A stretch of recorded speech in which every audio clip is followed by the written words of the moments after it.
should I have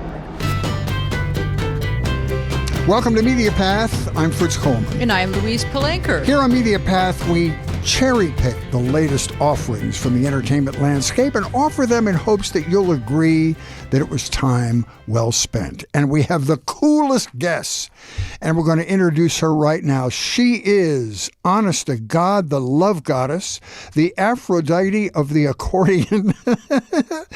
She was the first woman to win the Best Female Comedian at the American Comedy Awards, and I remember that award show, and George Carlin presented her award. That must have been astonishing.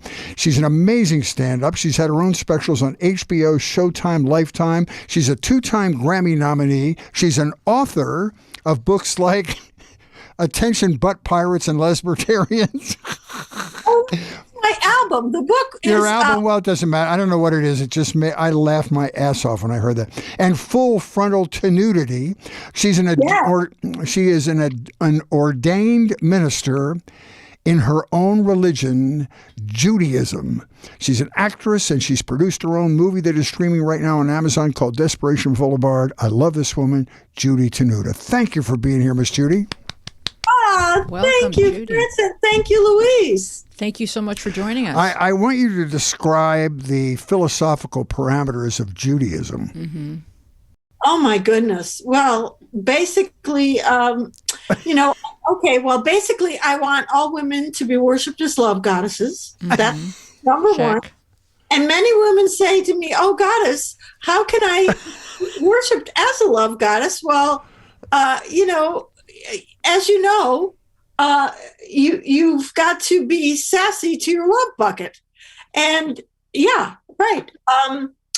So it's just, and you should, I don't know. I'm just excited to be here. Yeah, let's party. Oh yeah, don't bring the accordion out early. That's going to be our huge closer. I want to know, since you have your own religion, is it tax exempt? Because I might want to get involved in this somehow. Yes, and by the way, I want to say that you don't have to leave whatever religion you believe in to to believe in mine. Okay. But honestly, there's a point to this, and that is that you strongly advocate for gays, and you've been doing that for a long time, and the ability to marry gay people. Yes. Yeah, and women and children's issues. I mean, that's the wink that you're doing to people, which is cool. Yeah. Oh, I wanted to say, ladies, to ladies and or men that are being ladies, if you want to be worshipped as a love goddess, you've got to act like a Ferrari, make a lot of noise and only start when he pumps all his money into you. It's important also that you hit the accordion on every punchline.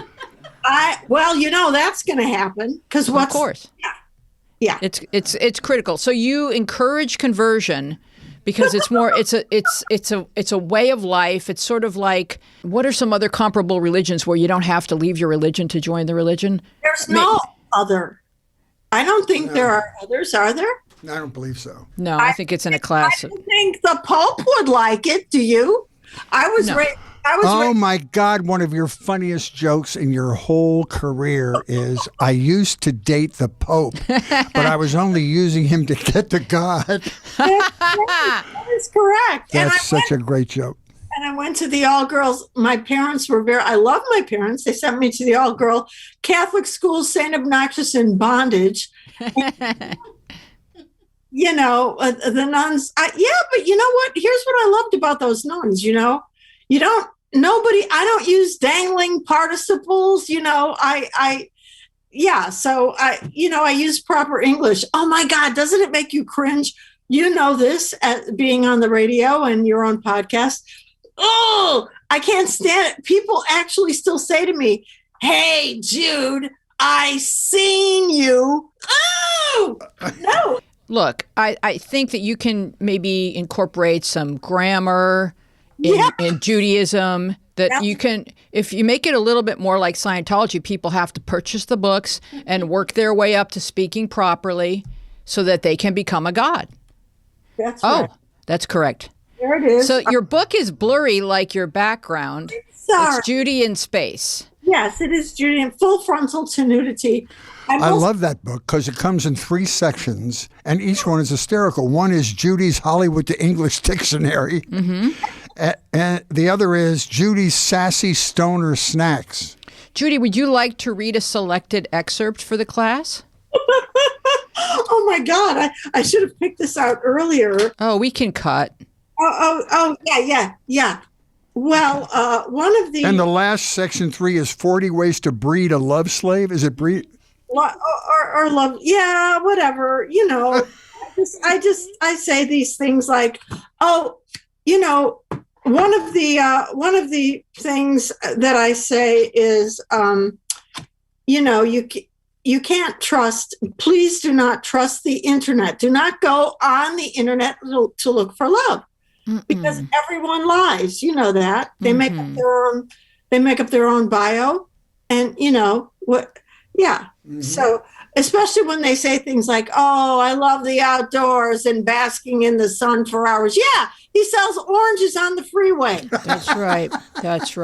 I love how you can read between the lines. It's an important skill. See, that's why, they have these shows. I shouldn't go off on that, but, I don't know what it is, the something about they're looking for love, and all of these guys say they're billionaires, and then the second time they talk to them, ladies get suspicious when the guy goes, "Oh, I'm so embarrassed, but could you wire me 30 grand?" Right. Well, they go on to become president of the United States. Their Wi-Fi is spotty, and they just need a little to hold them over. It's the Tinder swindler. The Tinder swindler, right? That's it. Yeah. This guy. Okay, yeah. Caution.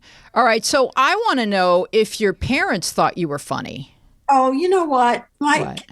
I don't, they're in heaven, but I love my mother and father. They were strict, but they were also, once I said, "Okay, I'm going on stage," and they came and saw me. And one time in Chicago, I'm from Chicago. And, there was this place, like a bathhouse, so to speak, and it was on Halloween, and they said, "Well, we're coming with you." I go, no. And they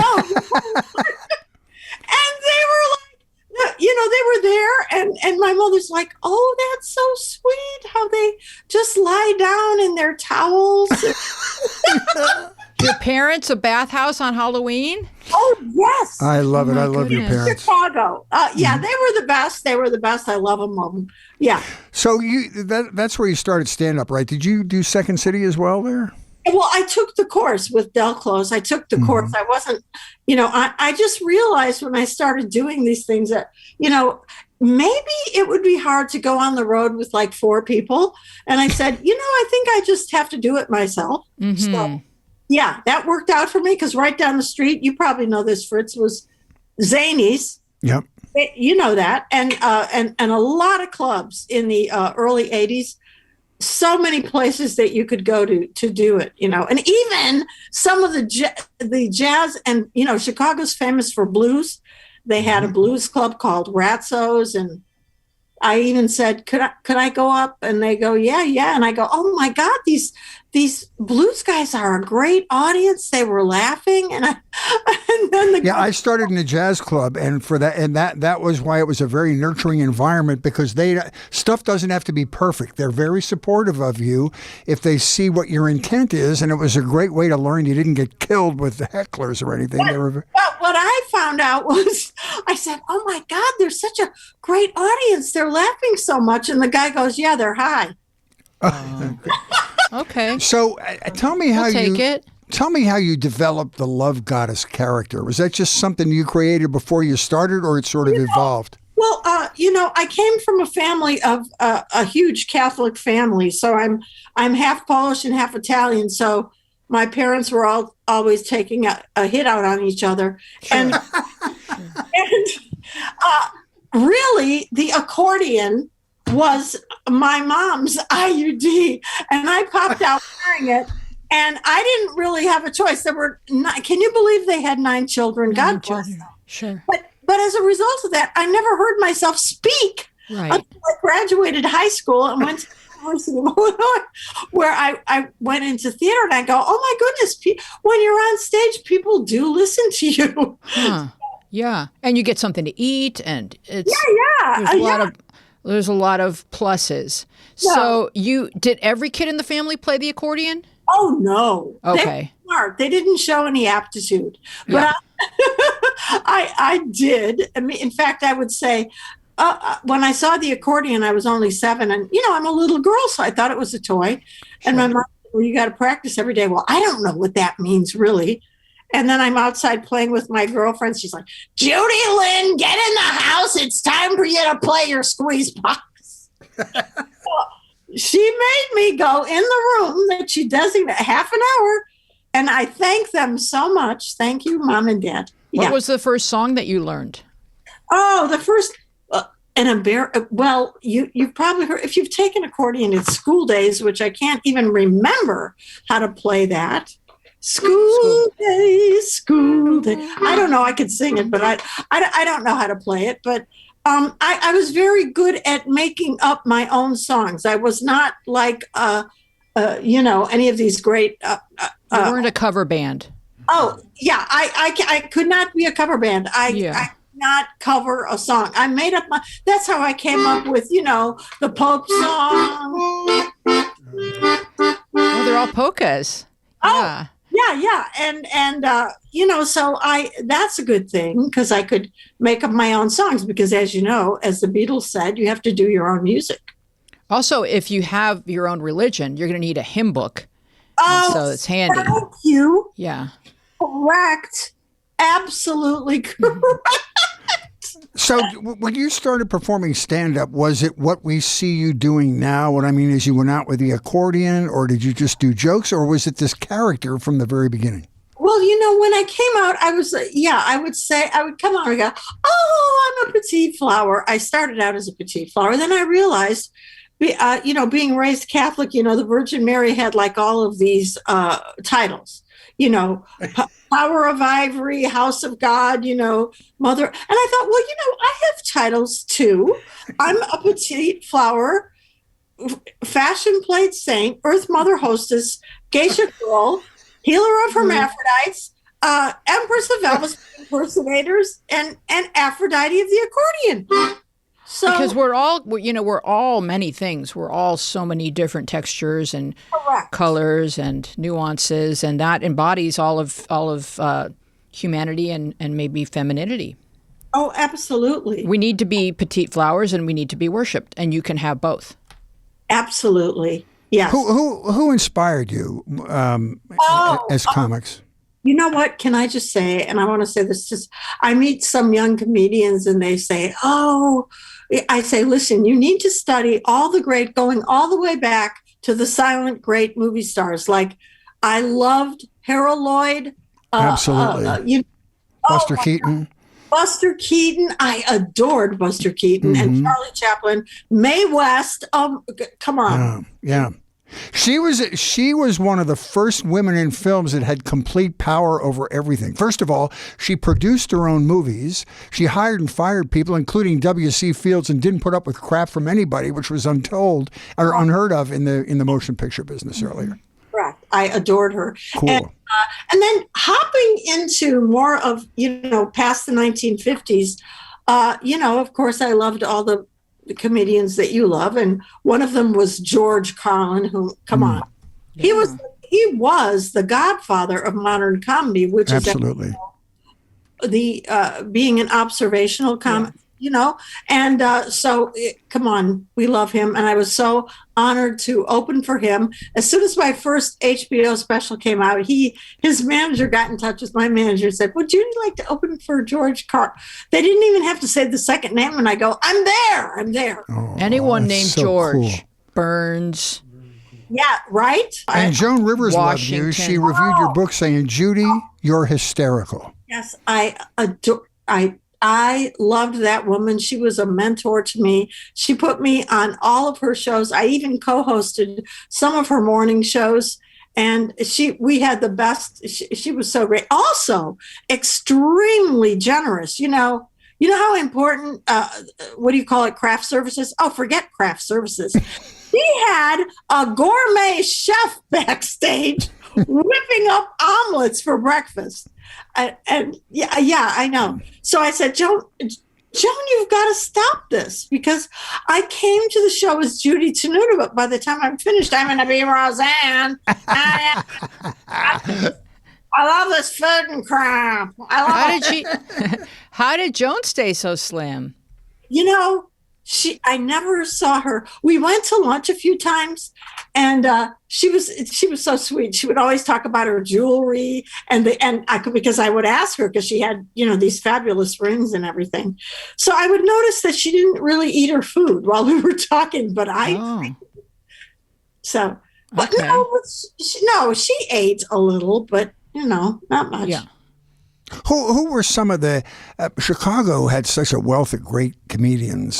Who was part of your class? Emo and all those guys were part of your class, right? Yes, absolutely. But the first person to bring me on stage, who was ahead of me, of course, but he was a sweetheart, Tom Dreesen. Yeah. He's been on this podcast. Yeah. Yeah, he's a great guy. And he's from Chicago. He sure is. Yeah. And he brought me up on stage at the time. It was called the Pickle Barrel in 1975 or 76. And so he was great. And they had a lot of little clubs like that in Chicago. That was a great time to start out, because, like I said, you could perfect your material. Mm-hmm. Everybody would say to me, "Oh, you got to move to California," but you didn't have stage time like you did. So I always tell people, like, for example, if you lived in Cincinnati at that time, you should come to Chicago, because you could go on stage. Yeah, you could get a lot of stage time in before you hit LA, so that your craft is more perfected. Plus, it's middle America, and it's like you understood what real people cared about. A lot of blue collar people in Chicago, and if you could make them laugh, you were golden, right? In the rest of the country. Yeah. It was it was great. I was very happy about that. And when did you realize that one of your gifts is having a conversation with the audience, including them?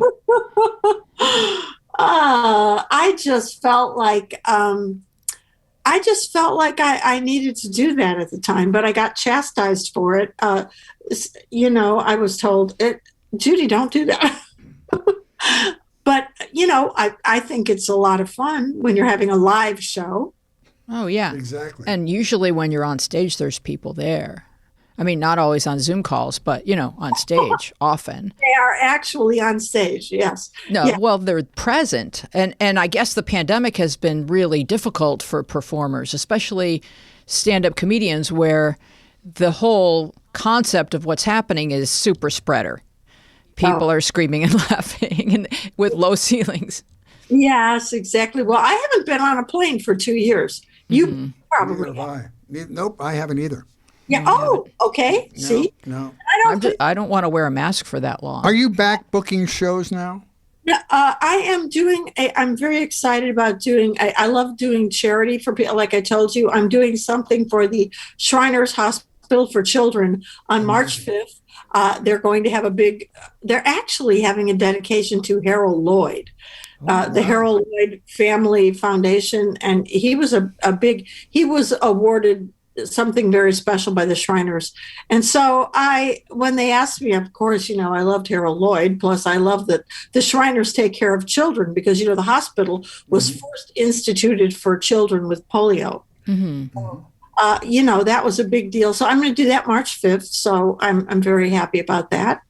I do fundraising for an organization called the Children's Burn Foundation, and a lot of the surgeons they use, the plastic surgeons they use, are part of the staff at the various Shriners hospitals around the United States. So I have a great relationship with them, and they do just miraculous work. That's cool. Good for you. Where's this going to be? At the Shrine Auditorium. Oh. Yeah. Ooh. Is it named after Shriners? They get their own auditorium. I never realized. It's during the day. Yeah. I will get there by 1 p.m. and I think I go on stage at somewhere like 2 or whatever. But, it's going to be, they actually want me to raffle off doctors. Yeah. Oh. How about how much? To raise even more money, I'm going to have some doctors from the Shrine Hospital, I'm gonna have the women bid on them. So why not? They'll take them to lunch. Are there any kind of rules as to what you can do with your doctor once you obtain him? See, I think, I think that's up to them. They have to discuss what their parameters are. But because I would ask just for a little eye tuck, just something over lunch. And then, you think it's going to be plastic surgeons? I don't know. I think these are doctors that are more, and that take care of people who've been like Fritz said, in a fire or some kind of a emergency situation.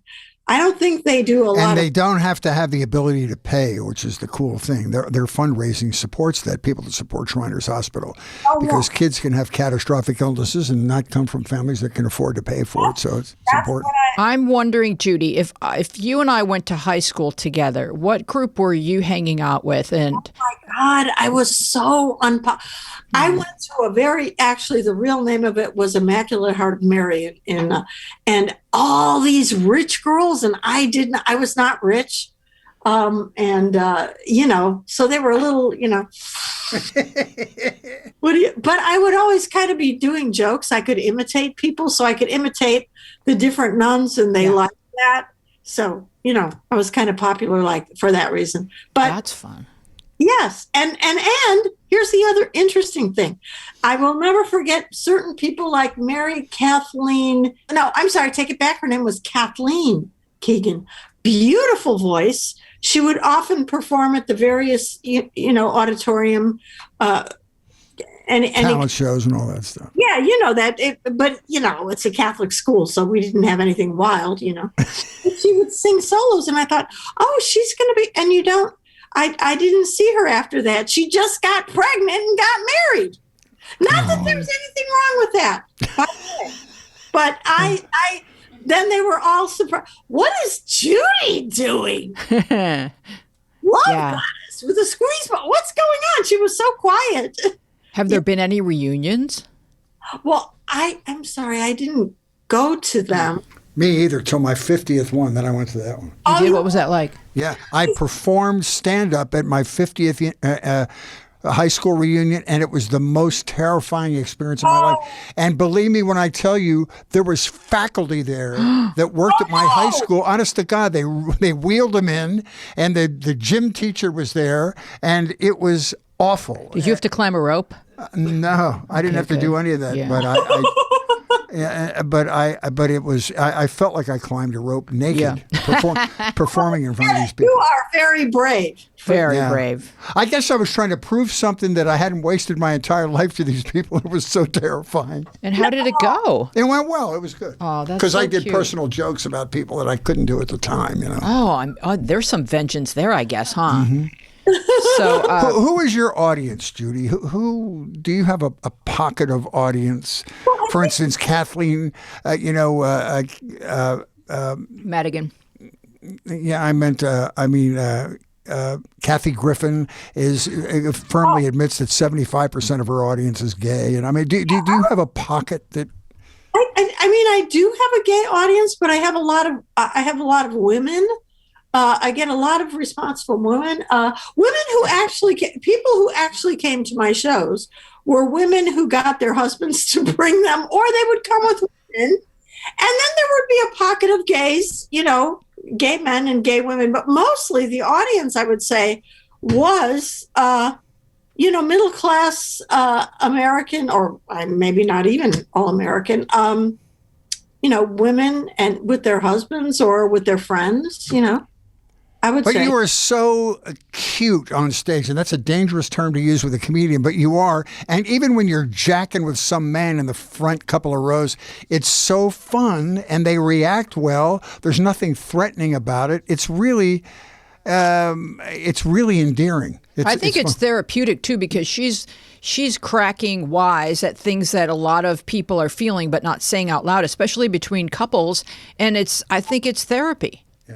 Could be. Oh, yes, I do think good comedy is therapy, because as you know, in hospitals, when people are sick, they play comedy movies for them. You know that. I don't know if you know that, but yeah. Mm-hmm. And I do. So why do you think that gay audiences are so eager to worship the goddess? I think it's because I'm kind of larger than life. When I'm on stage, like, hey, pigs, come on. I have this. They wish they were you. Yes, I think so. But yeah, I mean, I'm larger than life. But you know what? Do you notice this, Fritz? You know Jay Leno well. Jay Leno, when he talks to you one-on-one, everybody speaks differently when we're just talking to a couple of people, right? But when you're in front of an audience, even Jay Leno and Jerry Seinfeld, who are, more, they have kind of Jay Leno, definitely, like, you can imitate Jay, They have a bit of a character. And the way that I look at sort of stand-up or crafting your stage point of view or your persona is that you take an aspect of your personality and accentuate it. So go ahead. You are exactly right. But I happen to have like 5 personalities. And most people do. Yeah. But you're able to tap into all of them and create this bouquet that's just quite lifelike and fun. Thank you. And I think gay audiences love things that are very theatrical because gay people are very entertaining. Yes, I am very theatrical, so they like that. Yeah, so it's... Go ahead, sweetie. I know that we have limited time with you. I want to talk about something that I think is really funny because I think it does people a lot of good, which is the video you made calling Kicking Cancer's Ass, which is on YouTube. And talk about what drove you to make that video. Well, it's not hard enough that we're all going through the pandemic, right? But last year... around February, I was feeling, before that too, but I am one tough cream puff, in other words, I could get a pain and I go, that'll go away. Plus we were in the pandemic. Anyway, though, it did get worse. And I said, we've got to go to the doctor. My doctors, thank God, are one of the best at UCLA. So I want to give kudos to my doctors. And I went in and at first they said, Judy, you have a kidney stone. And they were correct. However, then they called me back and said, and we see more. So you're going to need to see the oncologist. So as soon as I heard that word, oh no. Okay, but then I still stayed positive. And and then he told me, you have ovarian cancer, and we're going to treat you right away. We're going to start with chemo, and you're going to get a few bouts of chemo, and then we're going to have to do an operation. And then that started in April. I did those.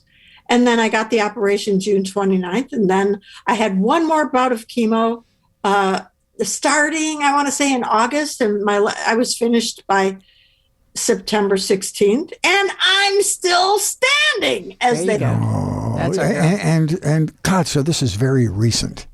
Oh yeah. I think in order for I think it was going on, and I just didn't. A lot of times you don't. What do I say about? But they say this oftentimes with women. You don't get all the signs right away. So but I would start getting, like I want to say January, I would get these pains going up and down my side. I go, this is not normal. So, I went, and thank God for thank you, my doctors, all the people who write me beautiful messages of encouragement and their prayers. Whether you're people, if you send me a song, to me, it's like a prayer. So, Well, anybody who has suffered cancer themselves or had a family member, it's really empowering to watch this video because it's funny and it's moving, really. And I just wanted to say to you that the guy playing cancer in your video looks like Joe Rogan to me. He looks he's all over steroided and he looks like hair, right? Joe Rogan on a bad day. Oh my God, that's funny. Don't tell him I said that. Well, spoiler alert, he gets his ass kicked. I know. That's the fun part of it. Well, you look great, and I'm so glad that so far things are going well, and I hope it stays that way for you. So much. And so how many weddings have you officiated? Because on your website, it says if I want to get married, that you are certifiable. I mean, certified. I am certifiable, but also okay. Yes. And so, what happens? How do you officiate, and what's required? Actually, the most recent one was maybe just before I found out I was, I had cancer. Mm-hmm. So I performed a wedding for these two wonderful gay guys, and they contacted me actually via email, and I said, "Oh, yes, of course I will do it." And we did it on Zoom because, as you know, we were in the pandemic already. So we're on Zoom, and it was a beautiful thing. Their family came on and said things, and I said jokes about everybody, and yeah, it was great. So, was there any accordion involved? Oh, of course. Sure. Yeah, of course. We need to hear an accordion. What are the wedding song? I would like to hear the wedding song. Oh, the wedding song. Sure. Well, let's see. What did I do for that? Or can they make requests? Oh, yeah. Well, I would do things. I have so many, I have Mountain Girl. I have, by the way, these are all on YouTube, which I have like 100 things on YouTube. There's a lot of great performance footage of you on YouTube. Yeah, we'll put links in our show notes so everybody can find so much, because that's all free. Mm-hmm. I know if they want to go rent my movie, it's on, my movie Desperation Boulevard. That's on Amazon. Amazon Prime streaming. Only $2.99 for 2 hours of hysterical entertainment. And the beautiful thing about that movie is you've got, honest to God, you've got cameos in there from three-quarters of show business. Yeah. Emo does a cameo in there, Burt Ward, Dana Plato, Aaron Moran, and your co-stars Michael Lerner. This ain't corned beef hash. He's like an established actor. It was great. Oh my God. He's an Academy Award nominee from Barton Fink, and he was fabulous. He was great as my manager. Manny. Yes. Manny tries. He tries. Oh, but tell me who Greg Gliena is. He wrote and directed this movie. Who's he? Greg also wrote It's a Guy Thing. He also came up with the original concept, which was bought from him for... Robert De Niro was the dad. It was a comedy. Oh, come on! What is Meet the Falkers? That's it. The Falkers. Meet the parents. Yeah. Parents. Yes. And so he said, Judy, I said, I want to do a movie. I want to have my own film because I'm not exactly typecastable. You can't look at me and go, oh, she's a housewife. She's a woman on a pole. No, you know what I mean? So, so I said, let's do the movie. And the movie is about a former child star who will stop at nothing to make a comeback. And I am assisted, of course, by my relentless manager, played brilliantly by Michael Lerner. And then what I was so thrilled about, because as you know, many of these real child stars, like Dana Plato, Aaron Moran, and Ken Osmond, are no longer with us, but they are in the movie with me, playing a card game, like all child stars who are very protective of their careers. So, well, it's worth the price. It's worth the $2.99 on Amazon to see you in a mall parking lot suspended from a crane.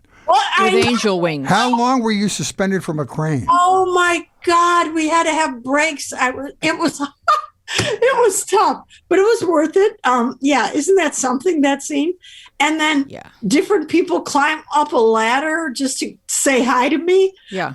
And one of them is Emo Phillips. Yep. Yeah. And one of them is also a big drag queen from here known as Mama Worthy. And but as I say, I was very fortunate to have Weird Al, who is a wonderful person as well as a genius, comedy genius. So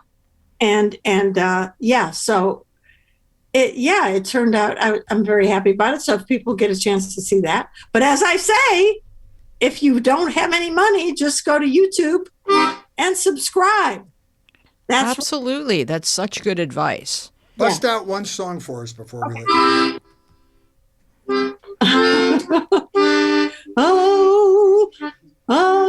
What am I doing? I want to do the Pope song.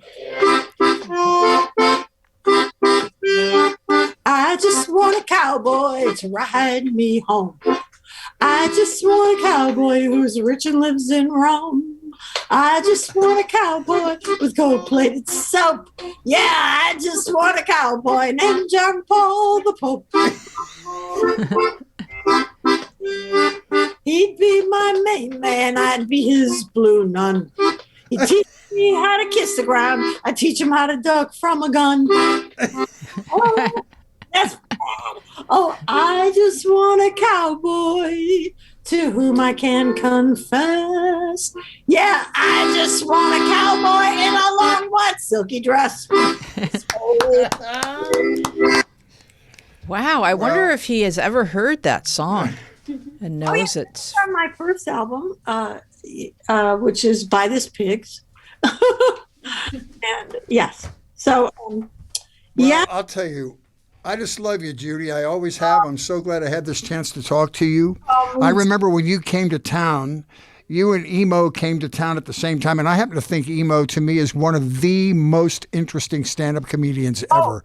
Absolutely. He's so smart and metaphysical and interesting. I always loved him. Absolutely. And I'm happy that I had a chance to have a conversation with you. Good. Yeah, it was just a joy speaking with you, and I just celebrate everything you've done for stand-up because you just keep bashing down walls and kind of like expanding the universe within which stand-ups can play, and you're a hero. Oh, thank you. That's so sweet. Do I have to cry now? Maybe.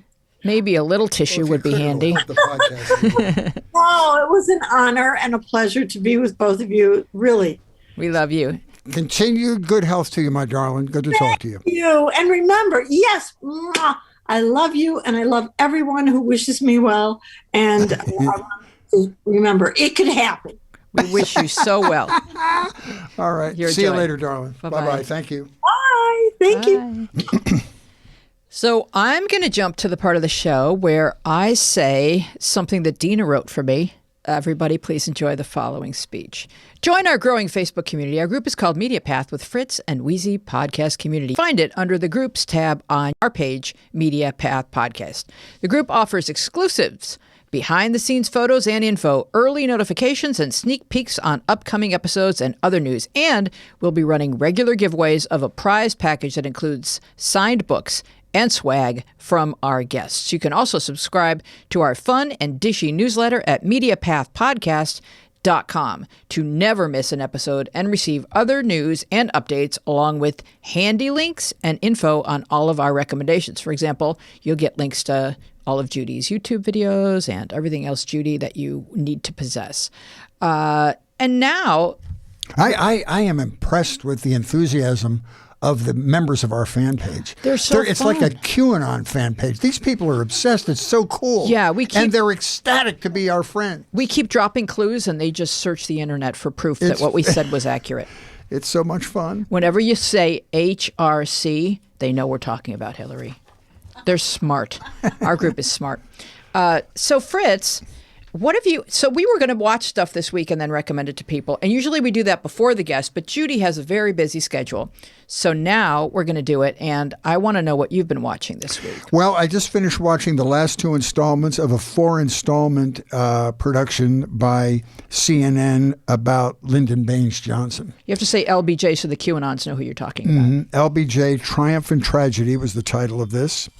It ran over the weekend and culminated on President's Day. And it also is to honor Black History Month because the triumphs of the Johnson administration were his domestic legislation. He had the Great Society program. He included the Civil Rights Act of 1964 and the Voting Rights Act of 1965. And he miraculously got those bills passed with bipartisan support due to his uncanny skill at arm twisting. He was known as the master of the Senate. Now, the tragedies in the Triumph and Tragedy title were his miscalculations about Americans' involvement in the Vietnam War. He knew Vietnam was a debacle from the beginning, but he didn't want to be the one American president to lose a war. So he doubled down, intensifying our military involvement, and it turned out to be a disastrous and devastating mission, and it ended up defining his presidency, and he felt bad about it all the way till the day he died. Now, there are reasons why this series would resonate in today's environment, even if people aren't old like me and care about LBJ and past presidents. You'll watch it and say, this guy made some mistakes, but he got things done with bipartisan support. He really knew how to work the Congress. Another interesting factor is when Johnson began his political career in the House and the Senate, he was a congressman first, then a senator. He voted as a racist. He never supported any civil rights legislations before his presidency. He even voted against an anti-lynching bill, which seems to me to be a slam dunk, something you would vote for. But he changed over his career and went on to become one of the most consequential presidents in American history, especially in civil rights. Why was that? Well, one reason was he was haunted by his past experience as a teacher in poverty-stricken elementary schools in Texas. And another was that he wanted to continue the mission that JFK started, but didn't have the political chops to get over the finish line, but Johnson knew how to get it done. There's a great quote from one person who was talking about Johnson's ability to get past bipartisan civil rights legislation, and the quote is, he was a white man from Texas, and if anybody could duel with segregationists, it was most likely Lyndon Johnson, because he was from the South, and so he had a modicum of trust amongst those people. Nothing like the deadlocked Congress today. Now, if you're interested in Johnson and you're interested in reading books about LBJ, I recommend 4 volumes by the same historian Robert Caro. He did 4 books about Johnson. The first one was The Path to Power, his start, his amazing energy, his urge for power. The second one was called A Means of Ascent, from his defeat in the 1941 campaign for the Senate to building his own personal fortune. Then the third one was The Master of the Senate, how he followed in the paths of Daniel Webster and Henry Clay and John C. Calhoun in making the Senate the most powerful arm of the government. And the last one was The Passage of Power. It follows him from 58 to 64, the most triumphant parts of his career. So there's a lot to be learned about Johnson. I think one of the more interesting aspects of Johnson's trajectory was he is a Southern Democrat. I don't know if he's technically a Dixiecrat or if anybody technically was, or that's just a term of art. But after he passed civil rights, he lost the South. So all Democrats. And he knew he did. He said, I think I just handed the South to the Republicans. For decades or for generations. Yep. So he understood what was happening, and he understood that the Republicans will capitalize that and start launching sort of the Southern strategy to scoop up all of those racists. So he understood to a certain extent what the fallout would be. So he was prepared for that to happen. Yeah. And he said, I'm the president, I have the power, and what good is it if I don't use it? Right. And I think when you look at him in contrast to what, President Biden, whose intentions are fantastic, but he's got a 50-50 Senate, he can't get anything done. So even with his fabulous intentions, and the Build Back Better program and all these other environmental things could be as big as the Great Society with Johnson, could be something that could be compared to the New Deal. But if you don't have the votes, you can waste your energy all day long talking about it. I think Johnson's predictions have come true to an extent where the Senate is dysfunctional. So the Republicans have devolved to one issue, which is what they can't say overtly out loud, which is we're racists. Mm-hmm. And so everyone in here is corrupt, and the only agenda is to appease people who are still racist in America. That's all that they voted for us to do, and it's just, to me, it feels like they're flying off a cliff. Yeah, it's unsustainable. In the old days, they would deny that they were racist. Now they fully admit it, and they've made a party out of it. But the Republicans embrace racism now. How is that improving anybody's life? It's really just diminishing returns. I just think it's fatalistic. So, but I have a hopeful, attitude regarding those things. But they did a good job with this thing. I love the way the relationship between Martin Luther King and the president, which was a little contentious at first, but they learned to trust one another, and they really had the same goal. Yeah. And Johnson was just smart enough to be able to read the tea leaves of all that stuff. Another good movie, if you're interested in that time period, is Selma, because they kind of depict the conversations. That just ran the other night on TMC. Yes. Turn TCM, whatever it is. So in light of current events, I wanted to recommend 2 documentaries. One of them is a little more difficult to find, but my husband and I saw it at the Santa Barbara Film Festival, maybe back in 2015 or something. That was called Maidan. And there's one running on Netflix called Winter on Fire. And I think that people in America don't fully understand what the people in Ukraine are fighting for, what matters to them, what they are attempting to achieve, and how much is at stake and what's in their hearts. So both of these films, Winter on Fire and Maidan, are documentaries on the unrest in Ukraine during 2013 and 2014 as student peaceful demonstrations supporting European integration were met with violent pushback from corrupt Russian-backed leaders. The events erupted into a bloody revolution in which the people took to the streets of Kyiv in what became known as the Revolution of Dignity, or Maidan. What followed was a massacre as armed troops murdered unarmed civilians. These films depict the grit, courage, and will of the Ukrainian people to live in a free, representative society. Their valiant efforts forced the resignation of Putin-pal President Viktor Yanukovych, who, it turns out, lived in a lavish mansion featuring a golf course, parks, ponds, pavilions, statues, fountains, ostriches, and a replica Spanish galleon in a man-made lake. They actually let people come in. Like, you could go in. It's like the people of Ukraine have seen how this guy was living, and, you know, the outrage is pretty potent. It's important for Westerners to truly understand how determined Ukrainians are to resist the bully neighbor on their doorstep and to enjoy the freedoms that we so often take for granted. Wow, they sound like two great primers for today's news. Exactly. Yeah. Unbelievable. Do you have anything else to recommend? Because if you don't, I do. No, I want to hear. Are those both on Netflix, or you said one's hard to find? One of them we saw at a film festival. I think you can get the DVD on Amazon, but I didn't see it streaming anywhere. I haven't watched Winter on Fire, but I would imagine it's maybe documenting different individuals but telling the same arc of events. Mm-hmm. And I think it's very important for people in the West and any NATO country citizens, especially Americans. You know, they look at the news and they don't really fully understand how badly Ukrainians want to be free. Yeah, and what they don't understand is something that the movie you recommended points out is this is not new to the Ukrainians. Mm-hmm. This has been going on for 8 years. Mm-hmm. There was awful bloodshed and has been at a low level right through since the 14. But does it feel to you like Putin is trying to distract us once again from the crimes that Trump committed? Because we're on the verge of sort of busting those wide open. That was my thought at the beginning, the wag the dog philosophy. Okay. At the very beginning of this whole thing, I thought the timing of the walls closing in on Trump, both in New York and in Georgia and in the 1-6 committee and in the DOJ, all seems to me to be really suspiciously timed with Putin, like doing a misdirection deal over here to get minds off of it. Because I think with something we've always expected, Trump's unholy alliance with Putin, that stuff's going to pop up when these documents are made public, or when they come up before the 1-6 committee, or in the testimony they're going to do in public here in a couple of weeks.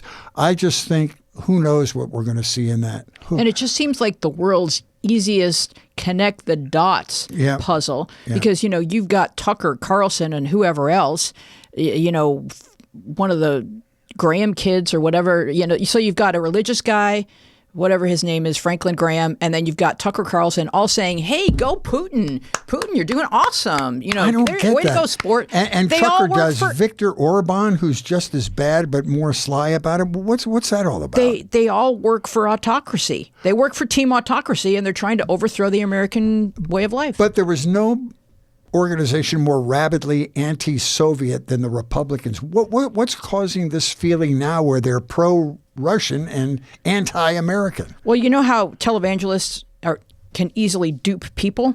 Mm-hmm. They've been easily duped by Putin, because he came in post-Soviet and said, "Hey, you know, I've got my pet priest and my pet rabbi," and he marches them out. He fired everybody that was moderate in religion, who was ready to come back and say, "Yes, I'd love to morally, and ideologically, and guide my people."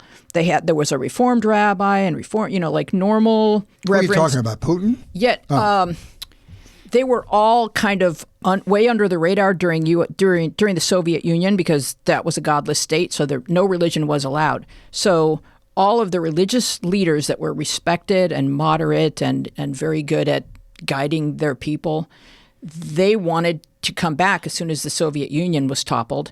And then when Putin realized that, oh no, I'm going to use religion, so he fired all of the, the state rabbi and the state minister and the state priests that were moderate and normal people, and brought in his more extreme versions of all of those religions.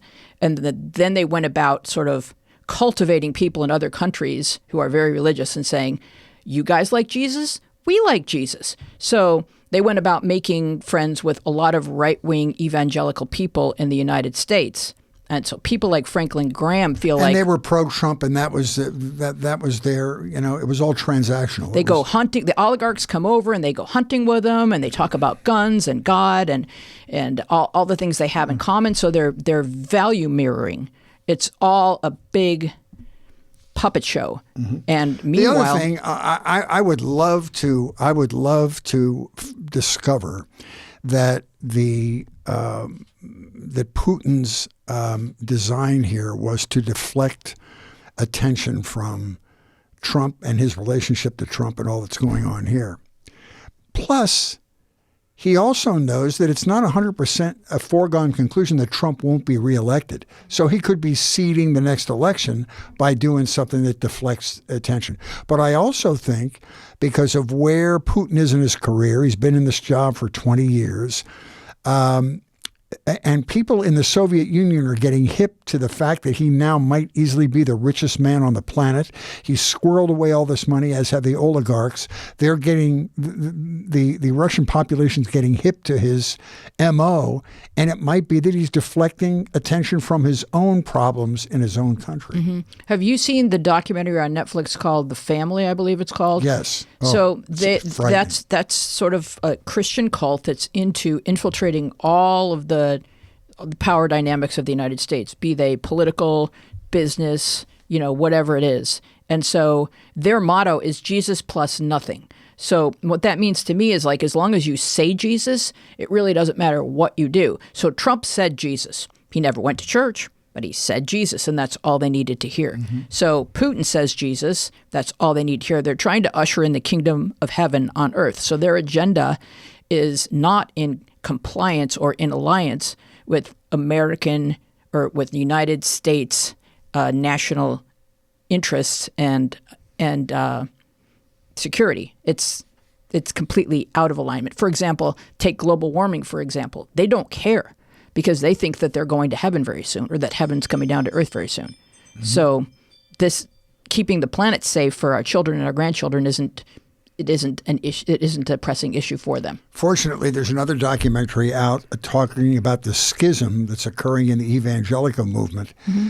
that says that Trump is not the gift from God that most of the evangelical people think it is. As a matter of fact, it's the antithesis of Christianity. And so they're fighting their way back. So that I think that's a positive Maybe sign. They're saying this is how it says the devil was going to present himself. Yeah. Oh, listen. So be careful. It would be too easy. Well, I'm going to take a sharp left turn into something a little bit more fun. Tire-squealing transition? Yes, okay. It's called Mrs. Maisel. Season 4 has just premiered on Amazon Prime. If you haven't yet kind of like dipped your toe in the waters of Mrs. Maisel, it's a treat. And I think it's a treat for anyone, whether you're interested in comedy or the 50s or the 60s or whatever else. It's just an eye candy treat. So in 1958, New York, Midge Maisel's life is on track. Husband, kids, and elegant family dinners in their Upper West Side apartment. This is a young woman who wakes up an hour before her husband so that she can painstakingly glam herself and slip back into bed so that, God forbid, her husband never catches a glimpse of her actual face. It is the 50s. But one night, her husband Joel takes a shot at an open mic. He bombs and then blames her. Maybe the wrong person in this couple just tried stand-up. She is off and after it, and she is the only one in her family who thinks she has not lost her mind. The Marvelous Mrs. Maisel is gorgeously produced, and it deliciously captures the setting and the time, placing you in Greenwich Village, in nightclubs, on sound stages, in the Catskills, and at Miami Beach. It's hilariously written and directed by Amy Sherman Palladino, who brought us one of my all-time favorite shows, The Gilmore Girls, which is streaming in its full entirety on Netflix. And we can talk about Mrs. Maisel if you've been watching it, Fritz, but I also wanted to add that if you're enchanted by Mrs. Maisel and wondering just how accurate the storytelling is in regards to women's expected roles in the 50s and in society, and the dent they were making or not making in the world of stand-up comedy during this time frame, I would say that the comedian Mrs. Maisel is most closely based on would be Joan Rivers, who we talked about with Judy. She was a married and unhappy housewife when she first began doing stand-up as an attempt to launch an acting career. Joan wrote a lot of books, but my favorite is her first, called Enter Talking, which brilliantly depicts her scrappy and persistent path towards her ultimately triumphant career. The book is just full of advice for young comics, too. One of my favorite takeaways from Joan's book is that each time you are on stage, work on just one thing. Assuming you know your act and that you are not struggling to find words, one thing could be a facial expression, a physical behavior, an impression of a voice in one of your stories, or one new joke. In other words, don't load yourself up with too much to remember. Being on stage is scary enough. Know your act and work on one new element at a time. Advice from Joan Rivers. Yeah, I wrote for Joan for a while. I mean, meaning I sold her jokes for $10 Same. a piece. Yeah. I always thought it was very ironic where she would pay you $10 for a joke and then her accountant would send you a 15-page document to sign, which was probably more expensive than the $10 you got for a joke. But the document for 15 pages, you had to sign that you would never sell this $10 joke to somebody else. It was so funny. Yeah, my friend Alex and I would write jokes for Joan, and we never cashed our checks. We just liked that check from Joan Rivers. We were so excited. But about Mrs. Maisel's, I respect that show because it's very difficult to portray stand-up comedy in anything close to reality. Every movie, the one called Punchline with Tom Hanks and Sally Fields, I love them to death. They gave it a good shot. They worked their material out down at the Comedy and Magic Club. There was nothing believable about either of them playing a stand-up. No, being a stand-up and having the speaking fluently the language of a person who's comfortable on a stage is not something that an actor can do. It takes 10,000 hours. And you were saying that you do like it in shows like I'm Dying Up Here when they use actual stand-ups because then you can see that. I didn't like that show in general because I thought it was they portrayed the comedy story as so dark and manipulative. And it is. Is it? Well, I didn't have that experience. So you're a man. Yeah. Okay. Well, that could well be true, but I don't even mean just the politics in the room. I mean the humor on stage. The people that performed in that show were so dark, and not everybody was dark. Freddie Prinze wasn't dark. Jay Leno wasn't dark. David Letterman wasn't dark. They were funny. And so I just didn't like the idea that, but of course, in order to get people to watch, you have to sort of put the imprimatur of the present and what's going to make people laugh. So they had to write differently. But well, also, every show has a temperament. It has a mood. It has a culture. They create sort of a world. And then if your show is good, you sort of stick to those beats and those rhythms. And so that's the story they wanted to tell. They wanted to make it a little bit sinister. And so a great example of what I'm talking about is Eric Griffin, an African-American comedian. Friend of mine. Very funny guy. And they let him do his own act on stage. And it always made me laugh. You could tell that he had spoken these words before. It wasn't a memorized script. He is a polished performer. Yeah, there he is right there. There's Eric, yeah. He just makes me laugh because I know his jokes. So I look at his face and I'm thinking of his jokes. So, I think it's almost impossible. The woman who plays Mrs. Maisel, I should probably know her name. Rachel Brosnahan. She does, I don't know if she did any stage time to get herself acclimated, but I feel like the only thing that's unrealistic is that somebody would be that good at riffing after 2 years. People can barely do 10 tight minutes after 2 years. And she's supposed to be like opening for like the Johnny Mathis guy when she's going to go off book and just come out with these like amazingly brilliant observations. I don't know that even happens after 20 years. Actress. She's a good actress. Right. But like the show looks like a movie. Every episode looks like a film. It's so beautifully shot. And I agree with you. It really is. It's very cinematic, and it's just fun, and the details are all in place. And if you were raised in that time period, or if your grandparents were raised in that time period, it really places you there. So I highly recommend Mrs. Maisel. And there's a lot of wonderful books about stand-up. If you're interested in the history of stand-up, we had Wayne Fetterman on. I recommend that episode. That's like the Bible of stand-up now. His book, The History of Stand-up Comedy. from so-and-so to such and such. Yeah. Dave Chappelle. It's so good. It's so good. So I don't know. I think we're out of things to recommend, but I think we can wrap it up right about now, Fritz. Sounds good. Usually we still have a guest with us, and we're saying goodbye to our guests, but we can pretend. There it is. History of Stand-Up way in front of me. Yeah. Have you noticed that Thomas is like on fire with Thomas these is just links? lit. He's so good. Glows from within. Yeah. It's fantastic.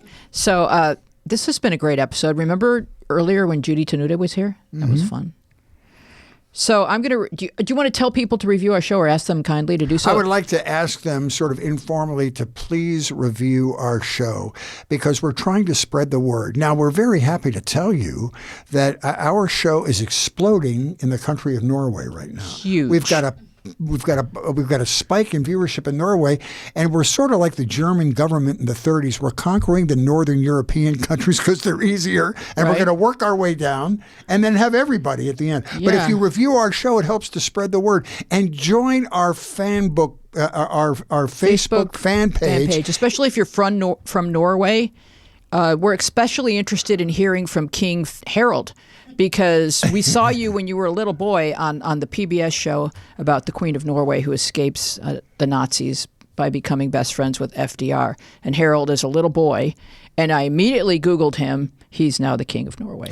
No, but it's interesting. We know that you're interested in the books we talk about, and our fan page is a great way for you to express specifics that you like a particular book that we recommended that you read, and we'd like to hear your opinion about it, because we're there. We look on every day, and we'd love to start a dialogue with you about that. And if you review the show, it would trick other people into loving our show as well. Do you think if we were able to book King Harold, that would be a smash? It'd be like the Charlie Rose show. Yeah. Well, no, that was a poor choice of words. So, Dina, can you reach out to King Harold of Norway? I'm on it. Okay. Right That'd be excellent booking. I imagine that he... All right. You know, he spent part of his childhood in America. He speaks English, right? Probably everyone in Norway speaks English. Come on. Norwegian people are brilliant. All right, here come our closing credits. We would love for you to join us online on Instagram and Twitter, or we are at MediaPath Pod, and on Facebook, where our show is MediaPath Podcast, and our Facebook group is MediaPath with Fritz and Weezy Podcast Community. You can find full episodes with all kinds of bonus visual content on our YouTube channel, MediaPath Podcast. We would love to know what media you have been enjoying. You can contact us at our social media or email us at mediapathpodcast@gmail.com. We want to thank our wonderful and beautiful guest, Judy Tenuta. Our team includes Dina Friedman, Francesco Demanda, John Maddox, Sharon Bellio, Bill Filipiak, Thomas Hubble, Mason Brown, and you. Our theme music is by me and John Maddox. I am Louise Palenker. Happy birthday to my husband, Ron. 2/22/22 is his birthday. I'm Louise Palenker here with Fritz Coleman, and we will see you along the media path.